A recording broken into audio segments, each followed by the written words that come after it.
Olá, segunda-feira, 6 de julho. O Unesp Notícias de hoje discute a redução da maioridade penal. O projeto deve passar por uma segunda votação ainda nesta semana. Quem conversa com a gente é o advogado e professor da Unesp, Carlo Napolitano. E mais... Obras na Avenida Nuno de Assis estão prestes a completar um ano. Atraso incomoda os comerciantes da região. Faculdade de Medicina Veterinária e Zootecnia da Unesp em Botucatu inaugura fábrica de rações.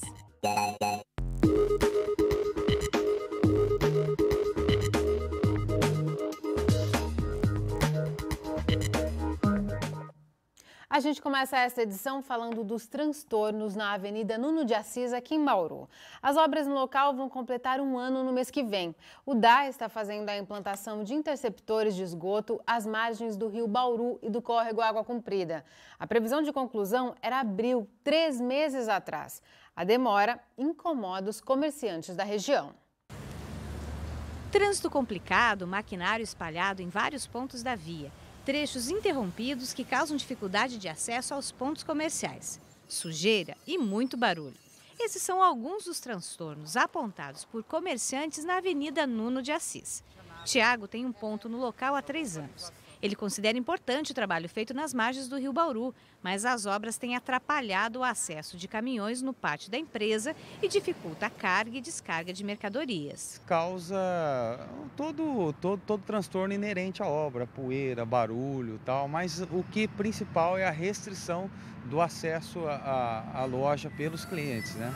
Tem que fazer, mas que tem um prazo razoável para poder cessar as obras. A obra foi dividida em várias etapas. Segundo o Departamento de Água e Esgoto, 80% dos trabalhos já foram concluídos. Até agora foram instalados 4.000 metros de interceptores. A diretora de planejamento afirma que os trabalhadores são orientados, mas alguns transtornos são inevitáveis. Não tem como executar uma obra nesse porte sem causar os transtornos que estão ocorrendo lá ali na avenida. Ainda de acordo com a diretora, a conclusão está prevista para o final deste mês. Nossa previsão é final de julho, que eles estejam entregando essa parte da Nuno de Assis. Finalizando aí, ainda temos a frente do Água Comprida e alguns trechos no rio Bauru, do método não destrutivo, mas não tem impacto no sistema viário.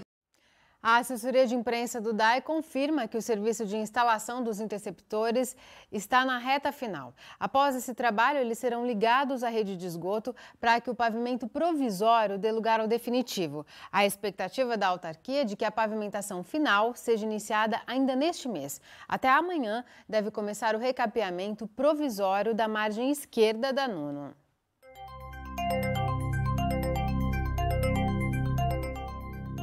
Fez muito frio neste domingo em Bauru. A temperatura mais alta ontem foi de apenas 16 graus. E o vento constante ajudou a baixar ainda mais a sensação térmica. O bom para quem não gosta de friozão é que os termômetros subiram hoje, mas deve vir mais chuva por aí. Veja os detalhes no boletim do IPMET.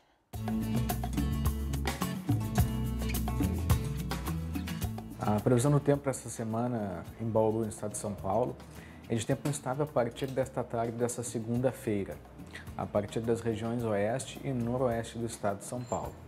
No decorrer da semana, o tempo continua instável devido à passagem de uma frente fria. Pelo menos até quinta-feira o tempo vai continuar instável, com pancadas de chuva sobre o estado, e as temperaturas devem permanecer amenas.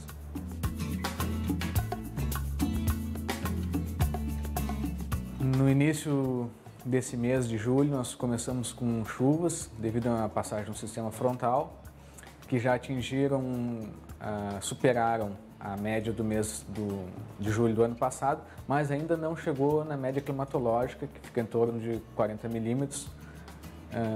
Então, o mês começou chuvoso, vamos esperar o decorrer dos dias, né? Tem mais chuva vindo aí, vamos ver se vai superar muito ou não a média.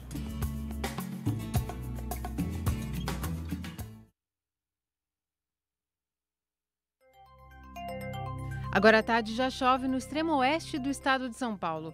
A previsão é de que a instabilidade aumente, o que pode trazer chuvas a todas as regiões a qualquer hora do dia. Em Bauru, a umidade do ar agora é alta, de 70%. A velocidade dos ventos é de apenas 2 km por hora. Hoje a mínima foi de 13 e a máxima ficou em 25 graus. Nesta terça, os termômetros devem variar entre 11 e 24 graus. No próximo bloco, você vai conhecer o resultado de pesquisas da Faculdade de Medicina Veterinária e Zootecnia da Unesp em Botucatu. Uma fábrica de rações. A unidade vai produzir alimentos para diferentes tipos de animais. A produção deve atender às demandas do campus e o excedente vai ser comercializado. É daqui a pouco, voltamos já já. Começou hoje e vai até o dia 8, quarta-feira agora, o Congresso Pedagogia Histórico-Crítica, Educação e Desenvolvimento Humano. O evento é realizado pela Unesp em parceria com a Secretaria Municipal de Educação de Bauru. A programação conta com palestras, minicursos, oficinas, apresentação de trabalhos e atividades culturais. Pesquisadores renomados na área da educação vão participar das conferências. O objetivo é promover um amplo debate sobre a educação de maneira crítica e propositiva. Durante o encontro também será discutida a nova proposta curricular para a educação infantil de Bauru. Você encontra mais informações na página da Faculdade de Ciências. E a Faculdade de Medicina Veterinária e Zootecnia da Unesp em Botucatu é referência nas pesquisas com animais. E agora terá mais uma ferramenta para garantir a excelência no ensino. Foi inaugurada na última sexta-feira uma nova fábrica de ração, que além de atender a demanda da universidade, pode comercializar o excedente da produção. R$1.100.000 investidos em equipamentos. Todas as máquinas aqui são automatizadas, operadas a partir de um simples toque nesse painel de controle. A capacidade de produção da fábrica é de cerca de 5.000 toneladas por hora. Tanto as instalações quanto as etapas de processamento da ração seguem as exigências do Ministério da Agricultura.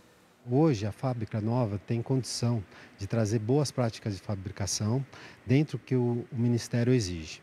Então todas as normas do Ministério, hoje a gente tem condição. Principalmente em pesquisa, onde a gente tem que ter esse controle em relação a tratamentos diferentes, a nossa linha de equipamentos, a gente consegue ter um controle dessa contaminação cruzada.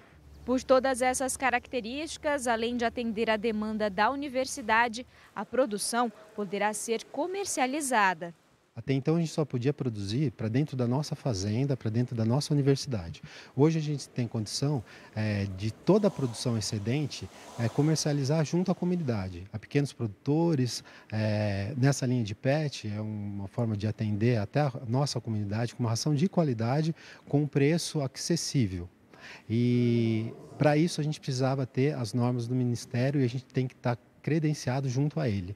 Para marcar o início das atividades, foi realizada uma cerimônia de inauguração na parte externa da fábrica, seguida de uma visita pelas instalações. Mas todos queriam mesmo ver as máquinas em ação. Os funcionários demonstraram um pouco da nova rotina de trabalho deles. Além da tecnologia de ponta e do aumento na produtividade, outro diferencial aqui na fábrica é a capacidade de produzir ração para diferentes espécies de animais. Isso porque, além do farelo, que já era produzido na universidade, agora será possível fabricar ração extrusada, um tipo específico destinado a cães, gatos e peixes. Os alunos vão poder testar nutrientes variados e ampliar as possibilidades de pesquisa. Isso abre uma boa perspectiva de pesquisa, porque agora nós temos o controle total, da ração na nossa mão. E a gente pode modificar essa ração e trabalhar com ela de maneira a proporcionar um melhor desempenho dos animais, uma melhor condição de saúde desses animais e também uma melhora nas suas condições de conforto, de bem-estar, tudo isso mexendo na ração. O diretor da faculdade ressalta que essa é uma oportunidade única para os alunos, que vão ter contato com um sistema produtivo muito semelhante ao encontrado nas indústrias. Hoje, o mercado de trabalho nesta área é ávido para profissionais que sejam muito bem formados. Tá? E você vai ter hoje, exatamente você vai poder proporcionar ao nosso aluno, tanto de graduação como de pós-graduação, que essa formação seja extremamente sólida. Então, eu acho que o aluno da Unesp hoje, que passar por essa fábrica, ele sai na frente hoje em termos de mercado. Hoje no Brasil, você não tem uma fábrica desse porte, com essa capacidade de produção e, assim, obedecendo todas as boas práticas de fabricação que são exigidas pelo serviço de fiscalização. A fábrica também representa uma nova maneira de pensar dentro da universidade. É o que afirma a vice-reitora, que gostaria de ver outros projetos como esse serem implantados. Acho que a universidade precisa caminhar nisso. Ela precisa olhar a sociedade, saber o que a sociedade precisa e usar o seu conhecimento para melhorar a vida da sociedade. Afinal de contas, todo o recurso que vem para a universidade, ele vem do imposto que cada cidadão desse estado paga, né?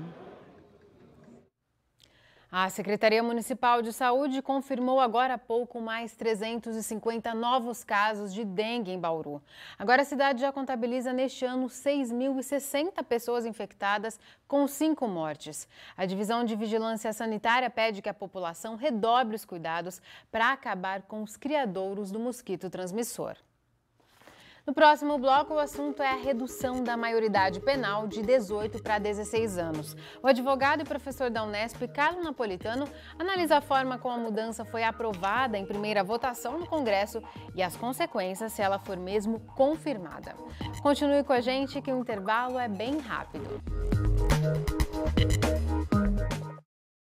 Foi aprovado em primeira votação na Câmara a redução da maioridade penal de 18 para 16 anos para crimes hediondos como sequestro, estupro, homicídio doloso e lesão corporal seguida de morte. O texto segue para a segunda votação, que pode ser ainda nesta semana. Sobre a manobra que assegurou a aprovação da redução e as consequências dessa possível mudança na Constituição, a gente conversa com o advogado e professor da Unesp, Carlos Napolitano. Carlos, muito obrigada por sua presença aqui no Unesp Notícias. Eu que agradeço mais uma vez o convite, Larissa. Carlos, eu queria começar perguntando sobre a manobra que garantiu a aprovação.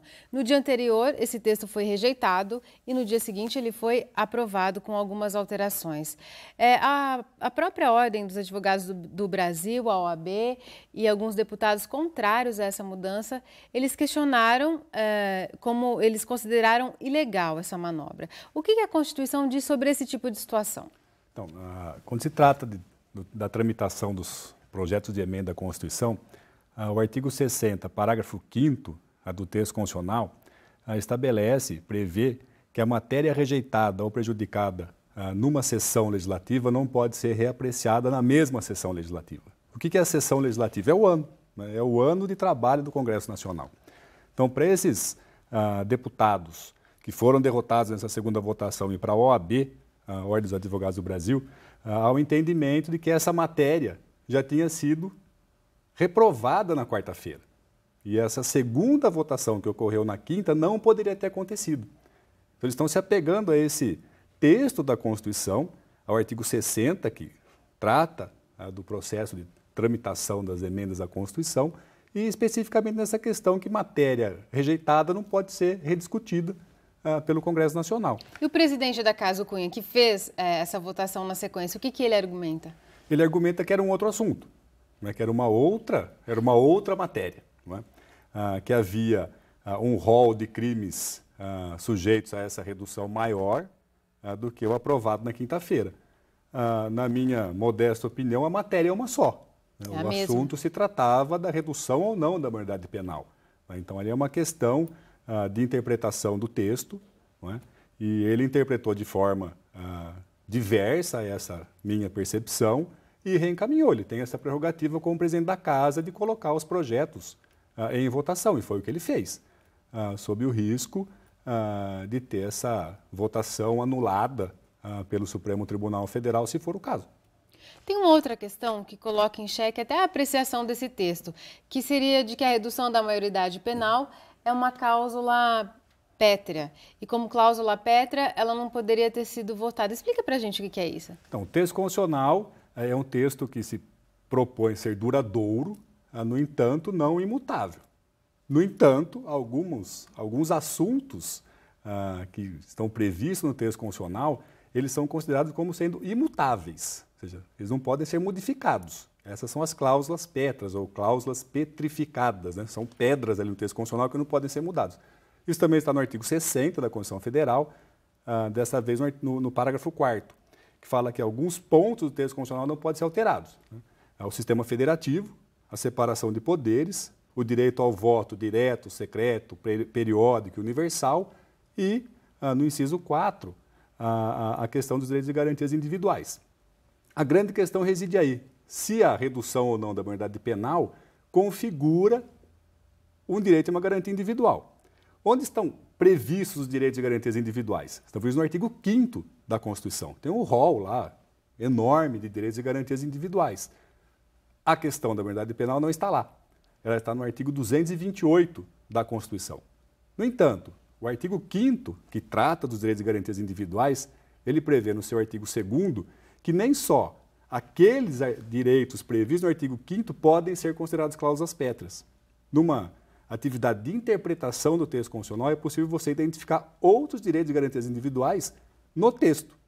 Então, isso dá margem para que seja considerado uma cláusula pétrea. Dá margem para a interpretação, né, de uma extensão desse direito individual para outros direitos previstos no texto que não no artigo 5º. E alguns juristas já se manifestaram sobre isso, que a redução, que a cláusula prevista sobre a maioridade penal no artigo 228 seria uma dessas cláusulas pétreas possíveis de serem interpretadas nessa interpretação extensiva do artigo 5º. O Supremo já se manifestou em outras oportunidades a respeito dessa extensão, considerando alguns outros pontos do direito constitucional como sendo direitos e garantias individuais.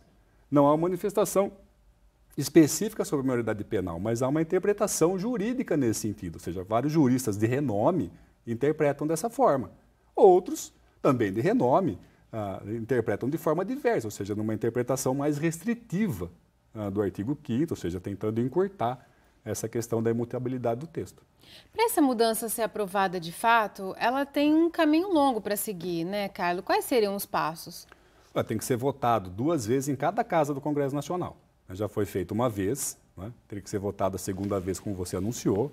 Daí ela vai para o Senado Federal e, se for aprovado no Senado Federal do mesmo jeito, também em 2 oportunidades, por 3/5 do Senado, aí se publica e se torna uma emenda à Constituição e passa a valer como regra.